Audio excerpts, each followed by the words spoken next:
It was February of 1959. I was 27 years old at the time, so I wasn't just a kid. And I had been out of the Marine Corps for 5 years, and I was in terrible physical condition.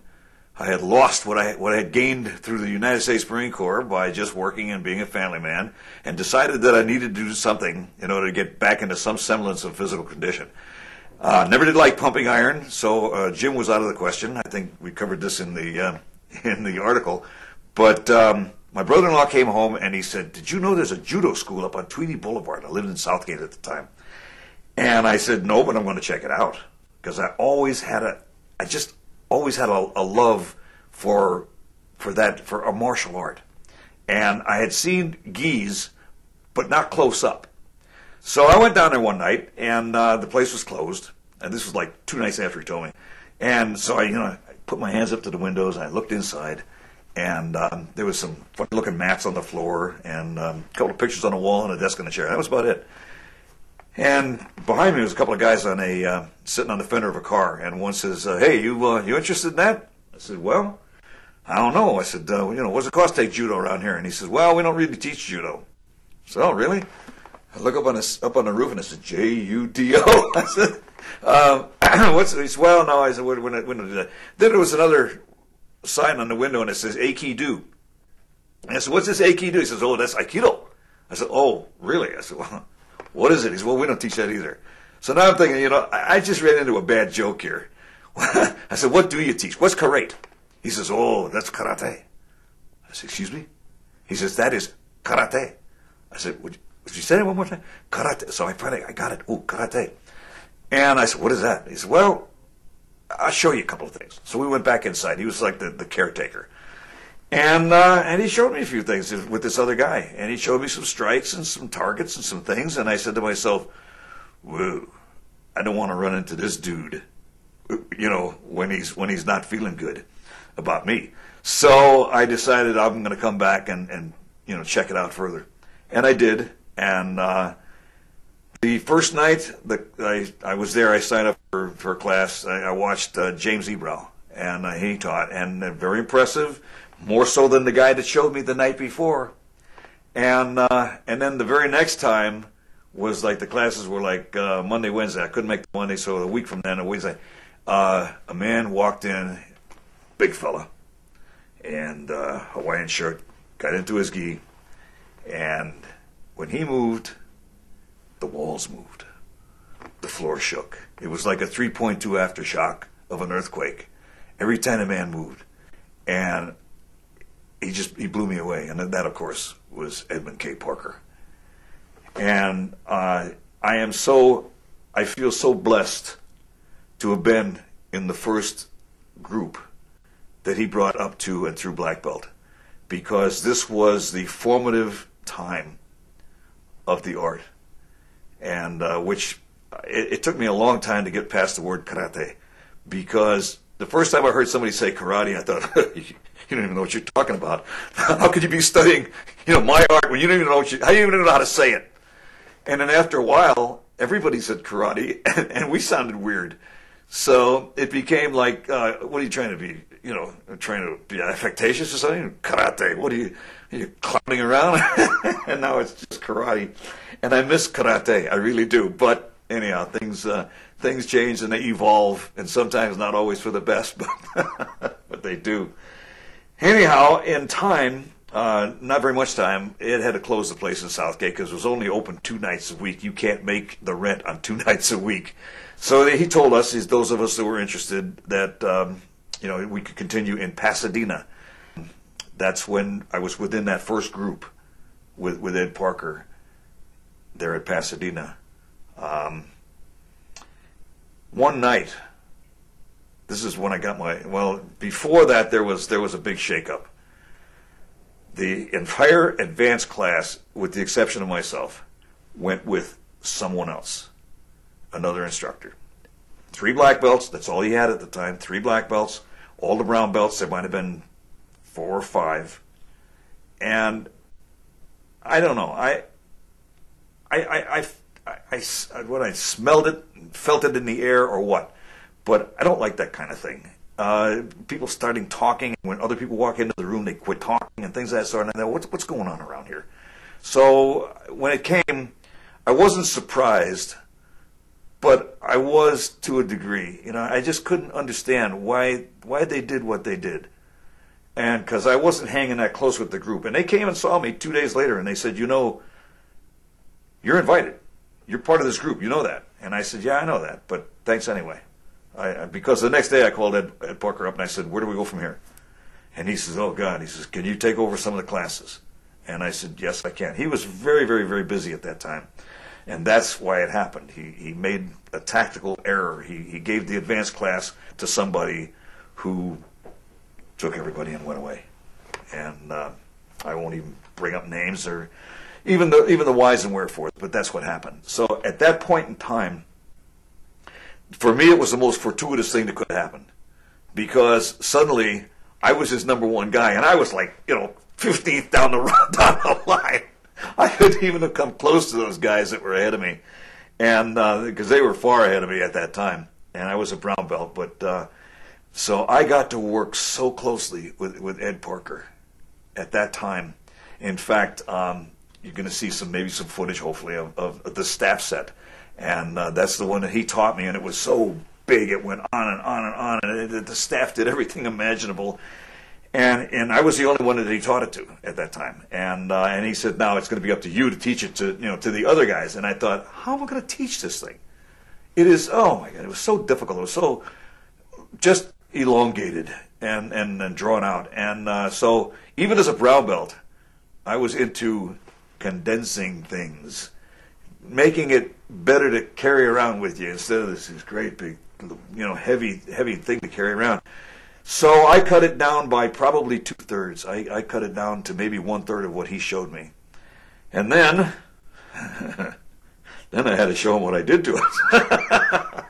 Then I had to, one evening after we had finished working out, all the others had left, and he and I would work out after everybody was gone. And to my knowledge, Rich Montgomery and myself were the only people that ever freestyled with Ed Parker.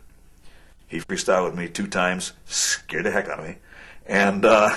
But he gave me a real taste of what it was all about back in the day before even freestyle was very popular. And we freestyled with no protection, even a cup. That's when men were men and we were idiots at the same time. Anyway, I showed him the staff set, and I was pretty nervous about it. I didn't know how he was going to take it. I said, who the heck do you think you are, cutting my staff set down, But when I finished, saluted, he looked at me and he says, you know what? He said, that's the one we teach, forget that other thing. And that's the one they're doing today. All right, when I first learned the 5 count, which, as I said earlier, had no name, it was just nicknamed the 5 count, they didn't include the block. The block would be an inward to a chop on the side of the neck, carotid artery. All right, this would be 1. The next one was a heel palm to the face. 2, 3. We learned it initially with the fingers. Well, it didn't last too long because people kept messing their fingers up, so they went to a half fist, which makes much more sense. Now the chop goes to the other side of the neck. This was supposed to bend the guy over. Well, unfortunately, when I get hit this way, I go that way. I don't. You bend at the waist. Actually, not at the waist, at the hips. The hip joint is where you actually. This is where you bend over. About the only thing that's going to bend me over is a kick to the groin, and that gets you every time. Getting hit up in here doesn't really bend you over, pushes you back and up. So this move becomes kind of moot. But then you're supposed to, as he bent over, you hit him here, and then as he would bend over, you hit him back of the neck as he bent over.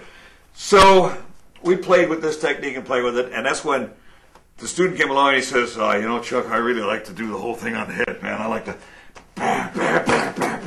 So he was doing a 1-2 sandwich. A heel palm and a forearm sandwich. Then he was doing a chop to the throat and a rake to the eyes, and then coming down to the other side of the head. And because this was done on Crenshaw Boulevard in L.A., we call this the Crenshaw High-Five. High-Five. All right. So we taught it that way for a long time. And one of the advantages, in fact, that's the way it is on our video series. But the advantage we have is that we have a total correspondence with our students. So we've told them, all right, we give you a choice. You can do it this way, 1, 2, 3, 4, 5. Or, personally, I was messing with the dummy one night, and I said, all right, now if you hit him here, you hit him there, he's going that way. So if I'm standing here and I hit him, he's clear over there now. Now what am I going to do? Dance to get up to him? I don't think so. I don't want him to go that way. Not really. So now I'm going to hit him here. This is a wonderful shot. On the carotid artery, that's a knockout shot in itself. But now instead of hitting him here and driving him back, I'm going to change the weapon from the face of the heel palm to the side of the heel palm. And I'm going to change the trajectory from a thrust to a slam. This is what the old man used to call a twofer. I'm going to give you a 2 for 1. Because now we've got something going on here that's like a head-on collision. While his head is still snapping to the right, I'm going to come back and snap him back to the left. Now I can go ahead and finish it up the way I want to finish it up. But he's going to be here for me. Well, actually, he's probably going to be here for me. Anyhow, so it's going to be 1. So it's not a sandwich anymore. I changed the sandwich to a slap. What this does is it causes what they call brain splash. You hit him so hard on the side of the head that the brain actually splashes up against the side of the cranium, short circuits the brain, and that's a knockout shot as well. And you hit him. The knee, I'm sorry, friends. If I'm this close, my knee starts doing this. Man, I can't help it. That knee is going to find that groin every time. The knee is just going to be there. It's one of those like nervous reactions. It just happens. So that's what happened to the 5 count, 5 swords, Crenshaw High-Five, and now it's still Crenshaw High-Five with an option. We give you the option. All right, I tell you, I'd like to talk about one other little thing that Vic and I, my partner, we sort of, banter these things back and forth. We argue a little bit here and there, and we have a technique that we like to do, and it includes a stop kick to the leg, to the knee. This is something Bruce was big on, and Vic likes it too. But he likes to just stop the guy, come on the top, and then blast him. I like it too, but this kick always bothered me. It always bothered me. I call it a pendulum kick because it just kind of looks like your foot's on a pendulum, and there's no power in it. And coming up as hard as you can, there's no power in that. So if I want to expend the energy to take my foot from here to there, I want damage. I want damage on that leg. I'd like to end the fight right there, basically. Years and years and years ago, we had a guy that was into savate, and this is big in savate also. So I asked him. I said, "Why are you doing? Why are you doing that kick?" He said, "Oh, that's a good kick." I said, "Really? Okay." Looks kind of weak to me. And he said, "Oh no, that's a good kick." So, I said, I'm going to give you a choice. Somebody's going to kick you either here or here. Which one do you want? Well, obviously, I don't want either one of them. But if you got to take one, you know what? Quite frankly, again, you don't want either one of them. But if it's going to be this or this, obviously you want this. That's just going to stop me. This, of course, might do something like irreparable damage. Now, here again, I got to play with my friend the dummy one night. This guy is just great. I love him. He just takes all kinds of abuse and never complains. He never cries. I got to playing around with him one night, and I said, you know what? What would happen if we put some Kenpo principles and basics into this kick? So now, instead of boom, guy's going to throw a punch. You're going to block the punch. And instead of springing up in a pendulum, what do you say I cock it? What do you say I cock it? And drive it. Totally different kick. Now if somebody asks me, which one would you rather have? You know what? I almost got to take the kick in the groin because I know that'll heal. But this, if that leg gets hyperextended badly enough, that may never heal. It's rhetorical, but, once you cock that leg, now you put your hips into it, everything changes. The whole thing changes. So once again, thank you very much. Appreciate it. In the early days, when he was teaching, and in those days, the days that you're asking about, when we had just a handful of techniques, most of them were escape techniques, escapes from locks and holds. And then we had some punching techniques, and again, a very small handful of those. And one of the favorite ones was 5 swords. This was before the techniques were named. They had no names. And Ed Parker was the first, to my knowledge, to name all of the techniques in the system. So he did that. And but in the early days, the names had gotten themselves nicknames. The guys had named them. So the 5 swords started out as the 5 count. The guys just called, well, everybody knew when you said the 5 count. And that, I think, is what gave Ed Parker the idea to name these, is the guys just nicknamed them. So the 5 count. It went from the 5 count, all right. Then it became 5 swords when he named all the techniques. Well, when I was teaching down on Crenshaw Boulevard, one of my guys came along, big burly guy, and he says, you know, Chuck, he says, instead of bam, bam, boom, done, bam, I like to keep the whole thing on the head. Bam, bam, bam, bam, boom, keep it all up. Oh, he says, because, you know, if you kill the head, the body dies. And I said, yeah, Carl, I think I heard that someplace. And so we nicknamed that the Crenshaw High-Five, because it was on Crenshaw Boulevard at our dojo where that got created. And I made one modification to that, and it was our dummy. And our dummy's not so dumb. Our dummy has taught us a few things, a few really good, pertinent, important things by striking something. Now, in the early days when you start, I'm sure, you hit nothing. It was all in the air. Well, first of all, it's hard to relate to targets that way. You get no resistance, so you can go like the wind and really, really, really fast. But then as soon as something interrupts your flow of motion, you're not fast anymore. And if you're not practicing hitting something and stopping your flow of motion and then getting it back again, and you get on a street and suddenly you're like, whoa, what's going on? Gee, is it working the way it does in the dojo? No, it's not. So you need that something to hit. Well, you can't hit each other, obviously. So we created the life-size dummy, which again isn't so dumb. So how was it in the early days? It was basics and it was grueling. It was grueling. Ed Parker would, oh God, he'd drill us on basics until there was a puddle of sweat around in front of every person, literally. And it just went and went and went. I'll tell you a funny story about that. The guys had been talking about the secrets.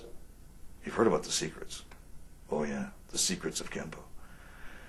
One night, we were working out and doing our usual sweating thing, and I noticed Ed walk up to the front and lock the door. Strange. I don't know if anybody else noticed it, but I did. Then he walked past us and he locked the back door. I thought, uh-oh. What's going on? I don't know if I like being locked in here with these guys. And he said, gentlemen, you've been waiting for the secrets.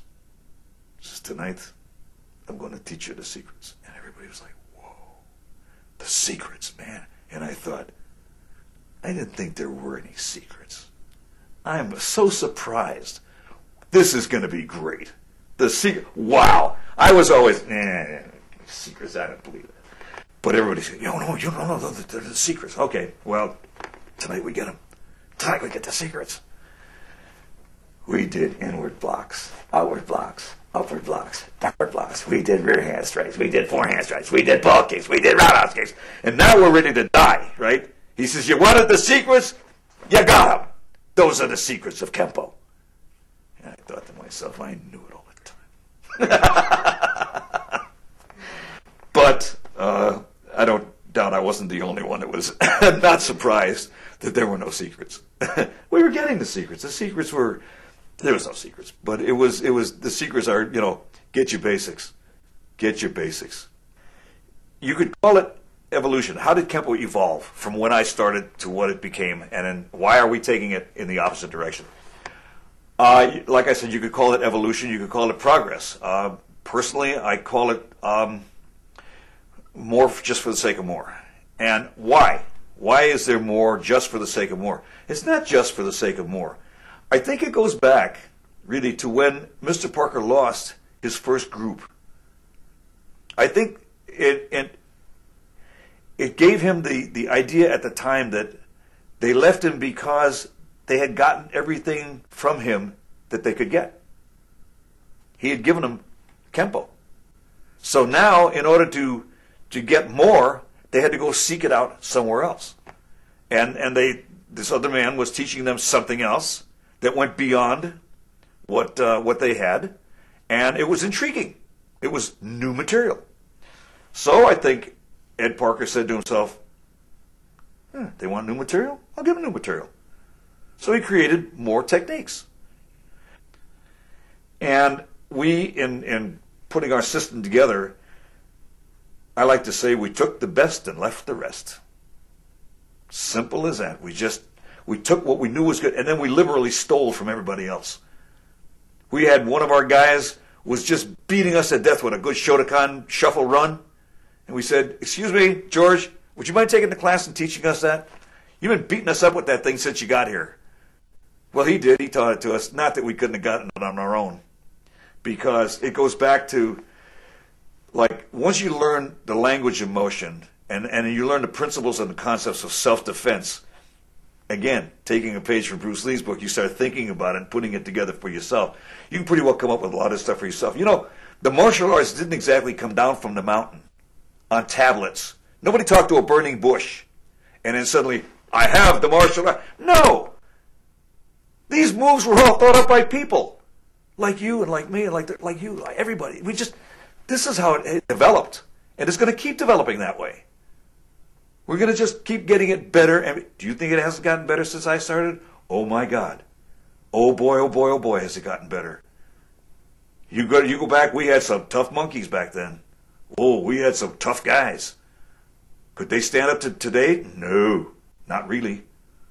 Because these guys today, we've gotten rid of all the things that stood in your way.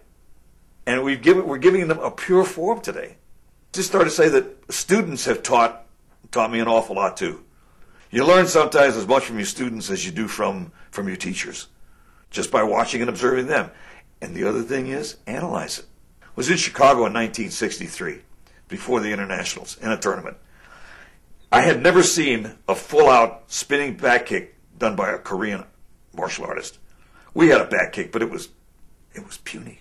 It was lousy. And I saw these guys doing it, and I went, whoa, my eyes popped open. I said, that's a good kick. Guy next to me says, nah, that's no good. So what? He said, that's no good. So why? What are you talking about? He says, you never turn your back on an opponent. Oh, I see what you're talking about. I said, answer me something. How come the guy that just turned his back on his opponent is up dancing around and the other guy's down there on the floor in a world of hurt? Don't tell me that's no good.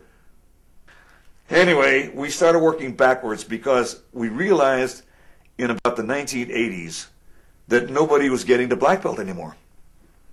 There was just so much material to be learned that you just couldn't get anybody to black belt. They were getting up to about blue, and like I said, looking back and seeing what they had learned, and then looking forward to see what they had to learn, and going like, oh my God, I'm stuck in the middle. I can't keep doing this. They had booklets of techniques that they'd open up to have to read. Do I know that one? Oh yeah, I know that one. You can't carry that booklet out there in combat with you.